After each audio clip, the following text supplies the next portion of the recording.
Previously, we spoke about one type of alternative element positioning, and that's floating elements. I say alternative because it is alternative to the normal document flow.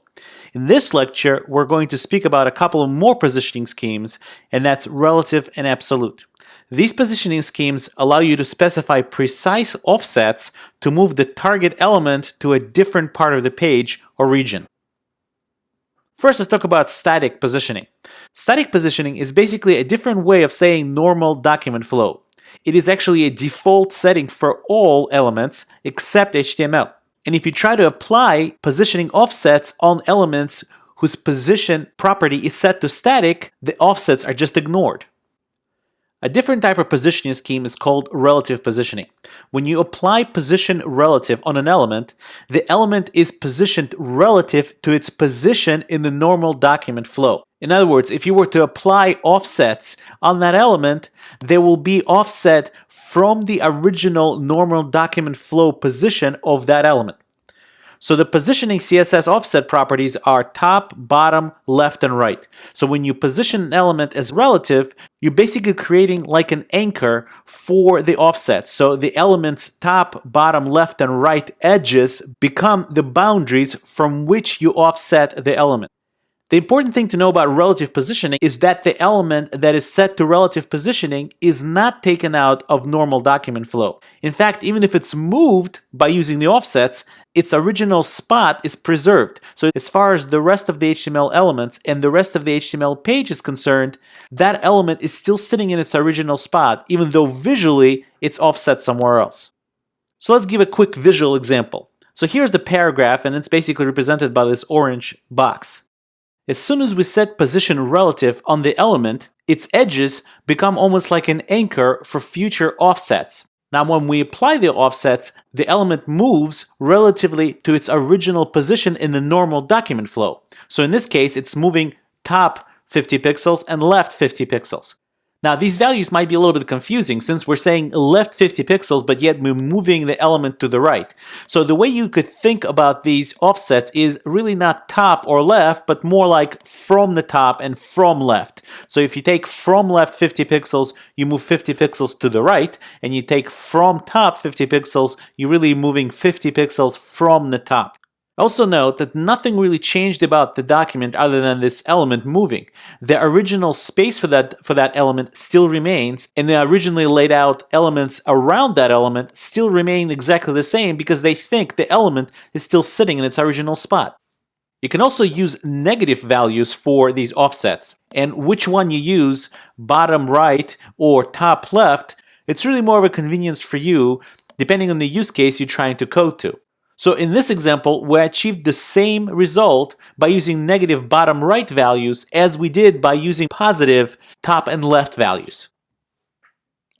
Now, the idea of the absolute positioning is that all offsets, top, bottom, left, right, are all relative to the position of the nearest ancestor which has positioning set on it other than static. In other words, some parent, grandparent, or on and on and on ancestor has to have its positioning set other than static, and then the absolute positioning will actually start working. By default, HTML element is the only element that has non-static positioning set on it, and it's actually set to relative. Unlike relative positioning, the element is taken out of its normal document flow if its positioning is set to absolute.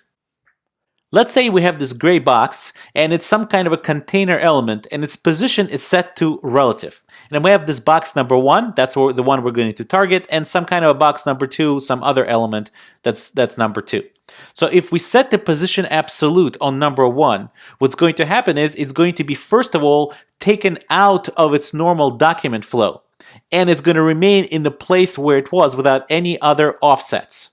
So as you can see in this illustration, element 2 moved up underneath element 1. Since element 1 is no longer a part of the document flow, element 2 doesn't think it's even there.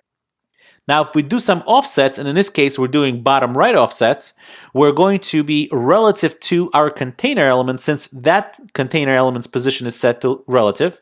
And we're going to do bottom from bottom 10 pixels and then from right 10 pixels over. And that's how we end up with this number 1 box being in the bottom right of our container element. A really cool feature of this combination is that if your container element is itself offset, everything inside of that container is offset with it. So you could set up a particular layout within a container element and then move that container element or offset it all around the screen without worrying about having to offset particular values of every element within that container element. Let's jump into the code editor and take a look at some examples of these concepts. Okay, so here I am in Sublime Text, and I'm looking at a file called positioningbefore.html, and it's located in the examples lecture 22 folder. So let's examine real quick the structure of the HTML. It's super simple. We just have an h1 just announcing what we're doing here. And we have a div which has an ID container, and then 4 paragraphs, each one having ID p1, p2, p3, p4. And that's it. And our initial styles are pretty simple as well. First of all, we reset the margin and padding, as well as set our box sizing to border box. We also gave the h1, since we reset the margin, we gave h1, the very first one, a bit of a bottom margin, 15, to push down the rest of the contents of the page.